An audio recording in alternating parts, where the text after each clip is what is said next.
Welcome to I dream.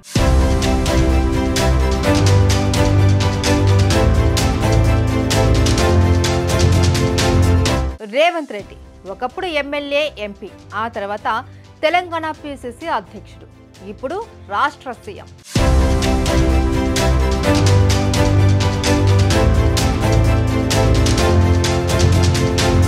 ప్రతిపక్షంలో ఉన్నప్పుడు రాష్ట్రంలోని సమస్యలపై పెద్ద ఎత్తున ప్రజల్లో తిరుగుతూ పాదయాత్రలు చేశారు.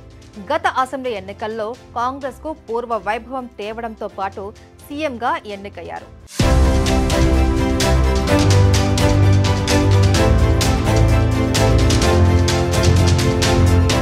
యాభై 4 వయసులో ఇప్పటికీ చాలా యంగ్ అండ్ ఎనర్జెటిక్ గా కనిపిస్తారు. ఎంత దూరం పాదయాత్రలు చేసినా ఆయన అలసిపోయినట్టు కనిపించరు. ఇంతకీ ఆయన ఎనర్జీ సీక్రెట్ ఏంటి? ఆయన ఎలాంటి డైట్ ఫాలో అవుతారు? చూద్దాం.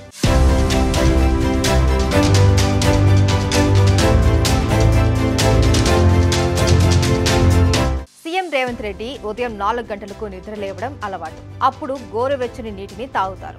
ఆ తర్వాత 30 నిమిషాల వ్యాయామంతో ఆయన దినచర్య ప్రారంభమవుతుంది. ఎక్సర్సైజ్లు పూర్తయ్యాక యాపిల్ లేదా పుచ్చకాయ జ్యూస్ తీసుకుంటారు. న్యూస్ పేపర్ చదివిన తర్వాత టీ తాగుతారు. బ్రేక్ఫాస్ట్ లో చపాతీ లేదా జొన్న రొట్టె తింటారు. ఆయనకు నాటుకోడి కూర ఎంతో ఇష్టం. మధ్యాహ్నం లంచ్ లో రైస్ తింటారు. ముద్దపప్పు, సాంబార్, పెరుగు రోజు ఉండాల్సిందేనట.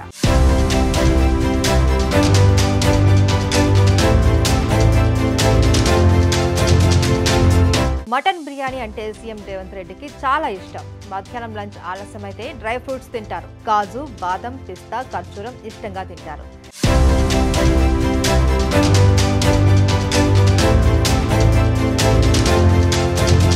సీఎం రేవంత్ రెడ్డికి క్రీడలంటే చాలా ఆసక్తి. గతంలో ఎమ్మెల్యేగా పనిచేసినప్పుడు కొడంగల్లో అనేక రాష్ట్ర స్థాయి క్రీడా పోటీలు నిర్వహించారు. ఇలా తనకిష్టమైన ఆరోగ్యకరమైన ఫుడ్ తింటూ వర్కౌట్స్ చేస్తూ నిత్యం ఎనర్జెటిక్ గా ఉంటారు సీఎం రేవంత్ రెడ్డి.